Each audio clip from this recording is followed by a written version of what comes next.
वर्षामध्ये 4th, 5th आणि 6th मग 3 वर्ष जी राहिली होती त्याच्यामध्ये actively print shoots, photoshoots, ramp walks आणि असं बरेच काही म्हणजे एक्स्ट्रा करिक्युलरमध्ये ते आपण एंटर केलं. 3 वर्ष आपण त्याच्यामध्ये मॉडेलिंग केलं आणि त्याचे बरेचसे जे मॅगझिन्स आहेत त्याच्या कव्हर पेजवर पण फोटो आले.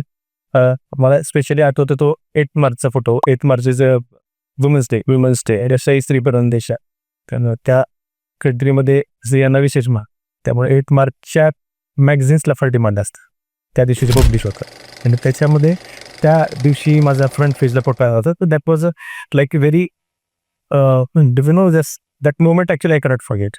6th इयरला फायनल एक्झाम आणि मला पहिल्या वर्षी आणि इव्हन माझे बंधूच असल्यामुळे त्यांनी मला सांगितलं की ते 2 प्रकारच्या ड्युटीज मिळतात. एक असतं तुम्ही डिग्री मिळते आणि एक असते गोल्ड मेडल असतं. पण त्याला डिग्री विथ ऑनर्स म्हणतो रशियनमध्ये आपण.